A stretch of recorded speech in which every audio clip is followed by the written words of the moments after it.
گێڕانەوەکانی مەستوورە لە گێڕانەوەی باسێکدا ئەنووسێ عەقڵی بێخەوش و چێژ و سەلیقەی ڕاز ئەم قسەیە ناسەلمێنێ چونکە لاپەڕە پانزە. ئەم سەرنجە عەقلی و ڕەخنەگرانەیە بۆ مێژوونووس زۆر پێویستە بۆ ئەوی ئەفسانە و ڕووداوی هەڵوەسرا و تێکەڵاوی ڕووداوە ڕاستەکانی مێژوو نەکات. مەستوورە وەکو یەکی لە بنەماڵی ئەردەڵان لە باسەکانیدا بەلای ئەواندا داشکێنێ، بەڵام ڕازگۆیەکی زۆر لە نووسینەکانیدا هەیە. ئەو هەواڵانەی بە تەواوی لیان دڵنیا نەبوو بێ گومانی خۆی لە ڕاستی و ناڕاستیان بە چەند ڕستەیەکی وەکو خوددا هەرخۆی لە ڕاستی هەموو شتی ئاگادارە لاپەڕە پانزە، خوددا بۆ خۆی دەزانێ لاپەڕەسی 50-66، زانست لای خوددایە لاپەڕە 34 دەربڕیوە.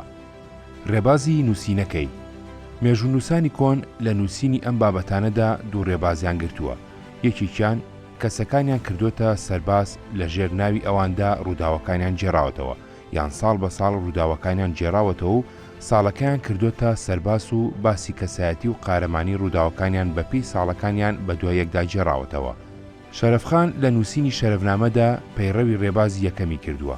هەموو مێژوونووسەکانی ئەردەڵانیش لەوانە مەستوورە لە ڕێبازی نووسین و گێڕانەوەی ڕووداوەکانیاندا لاسایی شەرەفخانیان کردوتەوە و بە چاولێکەری ئەو درێژیان بە مێژووی ئەردەڵانداوە.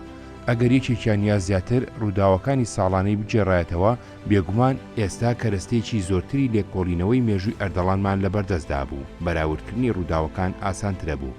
زمانی نووسینی تاریخ ئەردەڵان و جۆری داڕشتنی هەر ئەوانە ئەتوانن هەڵی بسەنجێنن کە شارەزای پەخشانی فارسین، ئەگەرچی سەجع و وشەی هاوتاو درێژەدانی زۆری تێدایە، بەڵام بۆ من ڕەوان و تێگەیشتنی ئاسانە. مەستوورە جگە لەوەی شارەزای مێژوو بووە، لە چەندین جێگای گونجاودا ئاەتی قورئان، پەندی عەرەبی، شعری فارسی هی خۆی و هی شاعیری تری تێکەڵاوی نووسینەکانی کردووە. ئەمەش نیشانەی ئەوەیە کە سەرچاوەی ڕۆشنبیری مەستوورە دەوڵەمەند بووە.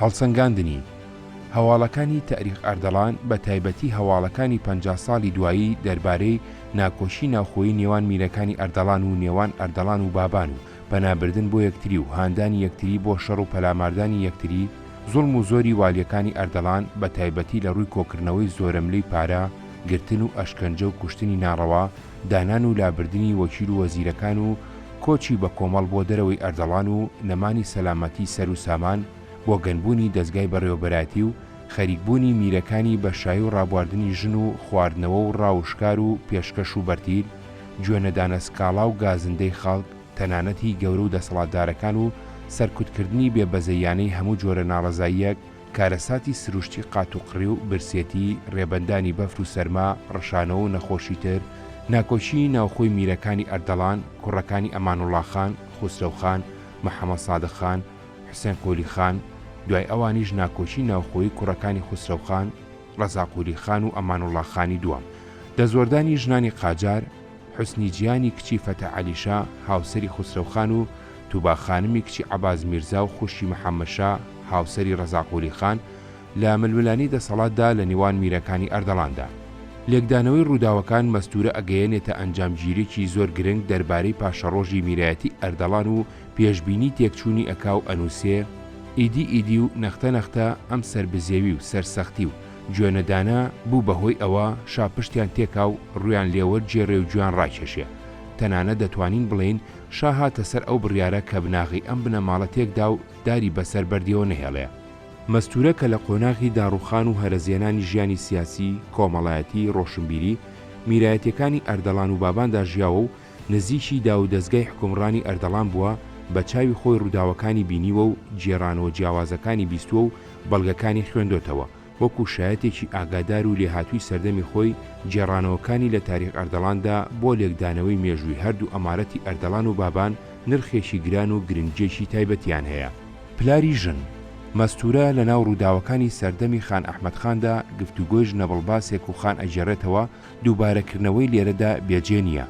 ئێلی بڵباس لە خان ئەحمەدخان یاخیە بن، خان لەشکریان ئەباتە سەر و پەلاماریانەدا، هەردوو لا بەشەڕدێن. لەشکری ئەردەڵان لەشکری بڵباس ئەشکێنێ، بڵباس ئەکشێتەوە شوێنێکی سەخت و عاسی، لەشکری ئەردەڵان لە دویان نابنەوە. مەستوورە 53-54 لەسەری ئەڕواو ئەنووسێ، چەند ڕۆژێک گەمارویاندان و ڕێی هاتوچۆ و کاروباریان لێبەستن تا بەم شێوەیە داوێنی دان بە خۆداگرتن و سەبریان لەدەست بدەن و واز لە لوودبەرزی بێن و ملکەچی قوبوڵ بکەن. ئەگەرچی دوای هێرشەکەیان ڕاگەر، بەڵام ئەو ڕووداوە لە هەموو کانگای دڵیانەوە نەبوو. لەبەر ئەوەی ڕێگای بەوێگەیشتنی یەکجار سەخت و توش بوو، بواری شەڕ و شۆڕیان نەبوو. لە سەروبەرنانی ئەم کارەدا سەریان سوورما، لەو دەشتەدا سەرگەردانمانەوە. سەرنجام ڕۆژێکیان کەڵەژنێکی جوانی ژیر و زیرەکی ئەو تیرەیە ئارەزووی گەشت و سەیران دەکا. دەوروبەری سوپا بێسەنگەر و سوپەر بوو. بەڕێکەوت تووشی بوو بە تووشی کاربەدەستی خانەوە. لێی پرسی هۆی لێرە هەوارگرتنتان لەبەرچیە و ئەم هەموو خۆ ئامادەکردن و خۆسازکردنە لەبەر چێیە؟ کاربەدەستەکە لە وەڵامدا گوتی هۆی هەوارگرتنمان لێرە ئەوەی ڕێگاوبان نییە و ڕێرەوەکە زۆر تەنگەبەرە و بە ئاسانی توانی لێوە دەربازبوونمان نییە. ئەو ئافرەتە شەنگە بە تانوت و پلارێکی ناز و عیش و ئامێزەوە بوو بە باوەشێنی بڵێسەی ئاگریت و ڕێوڕکی خان. هەردەم و دەست فەرمانی ئامادەبوونی لەشکری سەرکەوتوویدا و چیرۆکی ئەم ژنە نیهات پاکەی لە نوکەوە بۆ سەردارانی سوپا جێڕایەوە. سەردارانی سوپاش دەست بەجێ دەستیان لە گیانی خۆیان شوشت و دەستیان بە قوفری تونند و تۆڵی فەزلی خوداوەندی دووجیانەوە گرت و لاوانی خەنجەر بەدەست بە تیخی ئاودارەوە چاچی ئازایەتیان لێ هەڵکرد و دەستیاندایە شیر و ڕم و بە یارمەتی خودای بێهاوتا ڕویان کردە سەر لوتکەی چیاکان و لەو نشێوانەوە بەرەو هەورازان هەڵکشێن و دەروی شەڕ و شۆڕیان لە ڕووی دوژمنان هاویشتە سەرگازی پشت. ئەم تیرە چارە بەدا ئەم هەنگامەیان دیت، دەست بەجێ دەستیان بەشەر کرد و بە تەقەکردن و گابەرگلۆرکردنەوە و تێهەڵچوون و ئەو دلێرە ڕۆستەم ئاکارانە بە تیخ و تیر و تەورەوە خۆیان گەیاندە سەنگەرە بەسامەکانیان و نێر و میان لە تیخ کێشان و پاژماوی ماڵ و سامانیان بوو بە دەستکەوتی ئەو سوپا سەرکەوتووە و لەشکری زاڵ بوو بەدیل و یەخسیرێکی زۆرەوە لەوە زێتر پێوە نەچوو بە سەرکەوتن و زاڵبوونەوە گەڕایەوە. زل شەرەفنامە کە لە تاریخ ئەردەڵان کۆنترە ئەم باسی تێدا نەنووسراوە، بەڵام پێش ئەم لۆب 54-55 هەمان چیرۆکی جێڕاوەتەوە، پێ ئەچێ مەستورەش لەوی وەرگرت بێ. دوای ئەویش هەم لە حەدیقە 131-132 هەم لە توحفە 113دا بە کەمێ دەستکاریەوە دووبارە نووسراوەتەوە و هەردووکیان شوێنەکەیان بە قەڵای ڕەواندوز دیاری کردووە. ئەم چیرۆکە ئەگەر ڕاست و ڕووداو بێ یان خەیاڵ و هەڵبەسرا و جێڕانەوەی لەلایەن مەستورەوە بەو ئاشکرایی و بێپەردەیە خۆی لە خۆیدا نیشانەی ئەو پەڕی ئازایەتی ئەدەبیە، بە تایبەتی بۆ ژنێکی چینی سەرەوەی کۆمەڵ لە زەمان و زەمینی ئەوسای کوردستاندا. دوور نییە نالی ئەم جێڕانەوەی مەستورەی خوێندبێتەوە و هەر ئەمەش هانیدابێ پڕکێشی بکە شێعرە بەناوبانگەکەی لەسەر هەمان ڕێڕەوی تەنگ بهۆنێتەوە. مەستورە لە بەرتیغی زماندا دایکی ڕۆژگار نەپێش ئەو و نەدوای ئەویش ژنێکی هەڵکەوتوی وەکو مەستورەی بە مێژووی کورد نەبەخشیوە، بەڵام مەستورەش وەکو هەموو کەسایەتێکی هەڵکەوتوی کۆمەڵ لە سەردەمی خۆیدا کەوتۆتە بەرتیغی زمان و نەشتەری قەڵەم. خوا ئەزانێ لە سەردەمی خۆیدا چیان پێوتوە، بەڵام ئەوەی بە نووسراوی بەجێماوە شعرێکی درێژی نالی گەورەترین شاعری ئەو سەردەمە و کورتە لێدوانێکی فەخرکتاب گەورەترین مێژوونووسی ئەو سەردەمەیە. نەشتەرەکەی نالی مەستورە شاعیرێکی خاوەن دیوان بووە، بە قسەی حەدیقە لاپەڕە 321 نزیکەی 20,000 بیت و بە قسەی توحفە لاپەڕە 209 زیاد لە 10,000 بیتی بە فارسی هۆنیوەتەوە. نالی لە باتی ئەوەی لە شعرەکانی بکۆڵێتەوە و بەهرەی هونەری و شاعیرانەی هەڵبسەنجێنێ و بایەخ و ئایەخی بەرهەمەکانی لە یەک جیا بکاتەوە کە ساتی خودی مەستوری داوەتە بەرتیخی زمان و نەشتەری قەڵەم. نالی شعرێکی 49 بیتی هۆنیوەتەوە بۆ جوانکردن و ڕازاندنەوەی وەستاییەکی یەکجار زۆری تێدا بەخەرج داوە. کێش و قافی هەر 9 هەژدێڕەکەی وەکو یەک داڕشتووە. لە شعرەکەیدا خەو بە مەستورۆ ئەبینێ و ئەکەوێتە جێڕانەوەی. مەستورە کە حەسنا و ئەدیبە بە حسابێ، هاتە خەوم ئەم شەو بە چ نازێک و عیتابێ. هاتوو موتی عوقدەم هەیە قەد مومچینە وابێ، هی تۆ مەگەرم مەسئلە حەلکەی بە جەوابێ. لێرە بە دواوە بە زمانی مەستورەوە سیبەی دەڵەبەستێ بۆ ئەوەی نالی تاو کە ئارەزووی جوولبوونی لەلا بوروژێنێ. ستایشێکی جنسی کون و کەلەبەری ناولەنجی خۆی ئەکا و داوایلی ئەکا لەگەڵی دروست ببێ و دوابەیتی ئەم تاوکردنە گەرمە بە زمانی مەستورەوە بەم پرسیارە ئەهێنێتەوە: کێ بێ لە جیهاندا چ گەدا بێت و چ شابێ، تەرکێکی وەها ناسک و پڕ لەزەتی بێ. لە وەڵامی ئەم پرسیارەی مەستورەدا نالی بە زمانی چووکی خۆیەوە 13 بیت هەڵ ئەبەستێ و ئەڵێ: دێوانە کە زانی کە دەبێ عەقدە گوشا بێ، هەستا وتی ئەشکی ڕەوانم بە فیدا بێ. لە شوێنێکی تریدا ئەڵێ: کێ بێ وەکو تۆ بەم شەوە ڕەحمی بە منابێ، مەجزوبە سیفەت یعنی سیلەی ڕەحمی تێدا بێ، هەم جازیبە و قابیلەیی ئەغز و عەتا بێ، مەستورە و مەخفی شەبەهی بادی سەبا بێ، مەستانە هەڵسێت و بە کوێری ڕوقەبا بێ، ئەم بابزەنە گەرم و تەڕیکە بە کەبا بێ. دیوانی نالی لاپەڕە 630. نالی بێگومان لەم شعرە مەبەستی ستایش و پەسنی مەستورە نییە، بەڵکو ئەم شعرەی بۆ ئابڕووبردنی مەستورە و ئەتەکردنی هەڵبەستووە. ئەبێت چی پاڵی بەنالیەوە نابێت سوکایەتی بە مەستورە بکە. ئارەزووی شێتانەی گەنجی و حەزلێکردنی سەرڕۆیانەی سەردەمی فەقێتی نالی بۆ لەسنا، ئەگەر وایە خۆمیرەکانی بابانیش لە سلێمانی هاوسەری جوان و کچی جوان خاسیان زۆر بووە، بۆچی نالی خەوی بە کەسیانەوە نەدیوە و ناوی کەسیانی نەهێناوە؟ یان ئەمیش تێچینێکە لەو ناکۆچیە درێژەی لە نێوان بنەماڵی ئەردەڵان و باباندا هەبووە بۆ شکاندنی یەکتری، یان حەسوودی بردن بە پای بڵندی ئەدەبی و ڕۆشنبیری و کۆمەڵایەتی مەستورە. ڕەنگە هەر نالی خۆی بتوانێت وەڵامی ئەم پرسیارانە بداتەوە، نالیش نەماوە. ئەگەرچی نالی لەو سەردەمەدا بە مەبەستی جنێوپێدان باسی سێکسیبوونی مەستورەی کردووە، بەڵام لەم سەردەمەدا گەورەترین ستایش بۆ ژنێکی ئینگلیزی ئەوەیە پێی بڵێ سێکسیترینی ژنان. توانجەکەی فەخری کتاب. مەستورە لە دوای شەرەفخان، مەلا محەممەد شەریف، محەممەد ئیبراهیمی ئەردەڵانی و خوسرەوبەجی ئەردەڵان پێنجەمین کەسە مێژووی ئەردەڵانی نووسیبێتەوە. فەخری کتاب چەندین ساڵ دوای مردنی ئەو ئینجا دەستی داوەتە نووسینی توحفەی ناسری. بێگومانیەکێ لە سەرچاوەکانی توحفە مێژوەکەی مەستورە و سەرچاوەیەکی تریش حەدیقەی ناسری عەلی ئەکبەری ئامۆزای بووە. بەراوردی حەدیقە و توحفە دەری ئەخەن فەخری کتاب زۆری ئاگاداریەکانی لەم دوو سەرچاوەیە وەرگرتووە. تەنانەت هەندێک لە باسەکانی بە کەمێ دەستکاریەوە دەق لە حەدیقە ڕایگوێزراوە. کەچی فەخری کتاب لە باتی ئەوەی وەکو مێژوو نووسکەوێتە لێکۆڵینەوەی ناوەڕۆکی مێژوەکەی مەستورە و ڕاستی و چەوتی جێرانەوەکانی بخاتە سەر دەستگای هەڵسەنگاندن و ڕەخنا، کەسایەتی خودی مەستوری داوەتە بەرتیغی زمان و نەشتەری قەڵەم. فەخری کتاب توحفە لاپەڕە 209 ئەڵێ مەستورە یەکێ ئەز نەسوان تائیفەی قادری و قەدەربەد سوورەت بوودە و وەلێ دەرتەڕائیف مەعانی و زەرائیف سەخندانی و تەرەز غەزەل سەرائی قافیە و ئارائی ئەعجوبەی ئەن ئەیام و بە خەسرەوخان ناکام عاشق بوودا. بۆ شاقەت و بەیان تەلاقەت و زبان غەزەلهای عاشقانە دەرڕەبائی ئەزوالی کردووە و بە هەر شێوە بەهانە خودرا بە حالەی نیکاح خەسرەوخان دەراوردا. لێرەدا چەندین شتێ پێویستیان بە لەدوان هەیە. یەک، بەپێی شعرەکەی نالی ئەبێ مەستورە نەک نەختێبەت فەساڵ نەبوو بێ، بەڵکو ئەوەندە جوان و دڵڕفێن بووە پیاوی بە زەوقی وەکو نالی خەوی خۆشی پێوە بینیوە. نووسەر بۆ شکاندنی ئەم توانجەی تێگرتووە. تەنانەت ئەگەر جوانیش نەبوو بێ نابێ لی بە عەیب بگیرێ، هیچ کەس جوانی و ناشرینی بەدەست خۆی نییە. دوو، وەکو ئەم ئەڵێ مەستورە بە زۆر خۆی بەسەر خوسرەوخاندا ساخ کردوێتەوە و بە شعر و قسەی جوان خوسرەوخانی ڕاکێشاوەتە ناو داوی عاشقی خۆی و وای لێ کردووە ماری بکە و بیهێنێ. ئەگەر ئەم قسەی فەخری کتاب ڕاست بێ، شایەتیەکی زۆر گەورەیە بۆ لێهاتووی و زیرەکی مەستورە و کاریگەری ژن لەسەر پیاو، بەڵام مەخابن وەکو مەستورە خۆی ئەیگەڕێتەوە ئەم وەکو قوربانیەکی دابوونەریتی دواکەوتوی کورد لە نرخی لێخۆشببوونی باوکی و خزمەکانی دادراوە بە خوسرەوخان نەک لە ئەنجامی عاشق و دڵداریدا.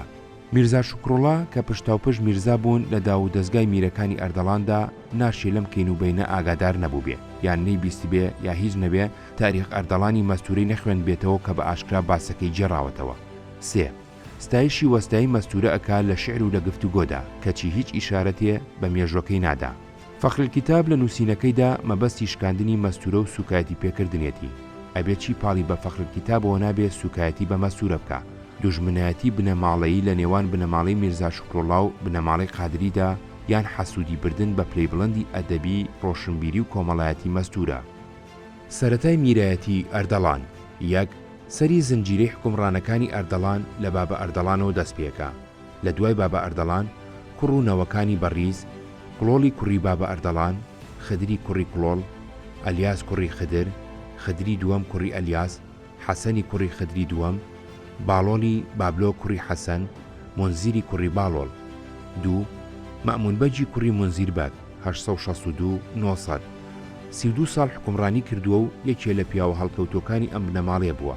بۆیە ئەم بنەماڵەیە بەنای ئەوە ناوی نراوە مەئمونی و کوردیش کردوێتی بە مامۆیی. مەئمون لە سەردەمی ژیانی خۆیدا قەڵەمڕەوەکەی بەسەرسێ لە کوڕەکانیدا دابەش کردوون. بێگەبە کوڕی گەورەی لە سەرزەڵم، گوڵعانبەر، شەمێران، هاوار، دووران، نەوسو داناوە. سورخابە کوڕی ناونجی لەسەر نەوی، مەریوان، تەنورە، هەورامان، کەوڵۆز، کڵاش، نشکاش داناوە. محەممەد بەگ کوڕە بچکۆلەکەیشی لەسەر سرۆچێک، قەرەداخ، ئالان، شارەزور داناوە. سێ، بێگەبەگ کوڕی مەئمون بەگ 915 957 مەئمون بەگ لە یادداشتەکەیدا ئەڵێ کاتێ شای ئیسماعیلی سەفەوی کاروباری ئێرانی گرتە دەست و کەوتە پەلهاویشتن بە ملاو ئەولای ئێراندا، بێگەبەجی کوڕی مەئمون بەگ حاکمی ئەردەڵان بوو. بنکەی ئەمارەتی ئەردەڵان لە قەڵای زەڵمدا بوو. قەڵەمڕەوەکەیشی بە زۆری لە جنوبی خۆرئاوای کوردستاندا بوو. ناوچەکانی مەریوان، هەورامان، شارباژێر، سرۆچێک، قەرەداغی لەبەردەستدا بوو. بێگەبەگ نەچۆ ژێرباری فەرمانبەری شای ئیسماعیلەوە. شاهێزێکی گەورەی بە سەرکردایەتی چایان سوڵتان ناردەسەری لەگەڵ 12 میری تردا کە هەموو نازناوی سوڵتانیان هەبوو. ئەم هێزە گوندەکانی دەشتی شارەزوریان تاڵان و وێران و سێ لە قەڵاکانیان کرد بە کەلاوە. بەڵام قەڵایەکیان کە بە شاخێکی سەختەوە بوو ئەبێ قەڵای زەڵم بوو بێ پێنەگیرە. دوای ئەوەی ساڵێک گەمارویاندا سەرنجام دەستیان لێڵگرت، بەڵام ناوبەناو هێرشیان ئەهێنایە سەر ناوچەکە. لە سەردەمی جەنگی 20 ساڵی ڕۆم و عەجەمدا کە ئۆردوی ڕۆم خۆی سازدا پەلاماری ئێران بدە و بەرایەکەی بە سەرکردایەتی ئیبراهیم پاشا گەیشتە حەلەب، بێگەبەگ کوێخا حەیدەری بەنامەیەکەوە ناردەلای. ئەوان چونکە سونەن هەمیشە لە ژێرگوشاری قزڵباشدا بوون و دڵسۆزی خۆی بۆ سەڵتەنەتی عوسمانی دەربڕی. ئۆردوی ڕۆم بەرەو ئێران کشا و تەورێزی پایتەختی سەفەوی گرت و سوڵتان سلێمانی قانونی خۆی سەرکردایەتی ئەم لەشکرکێشیە کرد. لەبەر سەرمای زستان و کەمی خۆراک و ئالیک، سوڵتان بڕیاریدا هێزەکەی بباتە ناوچە گەرمەکانی نزیک بەغداد. لە ڕێگەی هەمەدانەوە بەناو کوردستاندا بەڕێکەوتن. لە ڕێگا هەندێکی هێزەکەی لەناو بەفردا مردن و هەندێک لە وڵاخە باربەرەکانیشی تۆپین. بۆ ئەوەی تۆپ و کەلوپەلەکانی نەکەونە دەست قزڵباش، فەرمانیدا هەندێک لە تۆپەکانیان لە ژێرگەڵدا شاردەوە و هەندێکیان هاویشتە ڕووبارەوە. بە قسەی مەمون بەگ هەندێکیان لە پشتە شاخ و هەندێکیان خسۆتە ناو چەمی قەرەسووەوە. کە سوڵتان گەیشتە بەغداد و حەسایەوە، پرسی نزیکترین دەسەڵاتدار و وڵات بە شوێنی شاردنەوەی تۆپەکان چیە و لەکوێیە. وتیان بێگەبەگ و وڵاتی شارەزور کە پێشتر خۆی نامەی بەندایەتی ناردووە. سوڵتان فەرمانیدا کە نامە و نێردراوی بنێرنەلا بۆ ئەوەی خەریکی دۆزینەوە و هێنانەوەی تۆپەکان بێ. بێگەبەگ بۆ دەربڕینی گوێڕایەڵی فەرمانی سوڵتان سوهرابی برای بە نامە و دیاریەوە نارد و داوای کرد کەسانێکی بۆ بنێرن کە بزانن تۆپەکانیان لەکوێ شاردۆتەوە بۆ ئەوەی بیدۆزنەوە. سوڵتان بۆ درێژە پێدانی لەشکرکێشەکانی بەناو کوردستاندا دیسانەوە بەرەو ئێرانە چوو. لەبەر ئەوە فەرمانیدا بێگەبەگ خەریکی دۆزینەوەی تۆپەکان بێ و بۆ ئەو مەبەستا شارەزا و عەرەبانەی بۆ نارد و فەرمانیشیدا بە سوهرابی برای بگەڕێتەوە کوردستان خەریکی دابینکردنی خۆراک و ئالیک و پێویستیەکانی تری ئۆردوی عوسمانی بێ. زۆراب لەگەڵ پێشەنجی ئۆردۆکەی ڕۆمدا بەڕێکەوت و تا گەیشتە مەراغا ئەرچی خۆی لە دابینکردنی پێویستیەکانیدا بەجێهێنا و بێگەش ئاسنگەر و دارتاشەکانی وڵاتی بان کرد و ژمارەیەکی زۆر ئەسپ و ئێستری کۆکردەوە. کەم و کوڕی عەرەبانەکانیان چاکردەوە و ئەو تۆپانی دۆزرا بوونەوە لە زەنگاباد تەسلیمی کوێخاکەی میری میرانی بەغدادی کرد. لەو ماوەیەدا سوڵتان سلێمان گەڕایەوە ئەستەمبۆڵ. بێگەبەگ نە بەشداری شەڕەکانی کردبوو، نە کەسیشی ناردبوو بۆ نوێکردنەوەی دڵسۆزی و بۆ پیرۆزبایی لەو سەرکەوتنانە. وەکو مەموونی کوڕی نووسیوێتی ڕێوشوێنی ئەم بەندایەتی نەزانیوە. دوژمنەکانی بۆیان تێچاند. سلێمان پاشای میری میرانی بەغداد بە لەشکرەوە چووە سەری.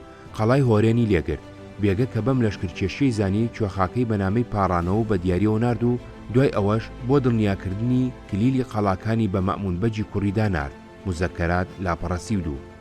سەرداری لەشکر مەمونی لای خۆی بە بارمتە گلدایەوە و ئیبراهیم بەجی برای بێگەشی بە نامەیەکەوە ڕەوانەی ئەستانە کرد. ئەگەرچی لە سەرەتادا شارەزور درایەوە بە بێگەبەگ، بەڵام دیسان نەحەزەکانی بۆیان تێچان. مەمونیان خستە زیندانی قەڵای بەغدادەوە. کاربەدەستانی عوسمانی گومانیان لە دڵسۆزی بێگەبەگا بووە. محەممەد پاشای میری میرانی بەغداد لە نامەیەکدا بۆ بێگەبەگی نووسی بوو ئەگەر لە نۆکەرانی پادشایی نەبێ ڕازگۆیی و سەرڕاستی خۆت بەوە بسەلمێنی کە سەری پەڕێنرا و زمانی بڕای قزڵباشمان بنێری بۆ ئەوەی منیش مەسەلەکەت بە پای بەرز ڕابگەێنم بەشکە ببێتە هۆی بەردانی کوڕەکەت. مزەکەرات لاپەڕەسی و 5.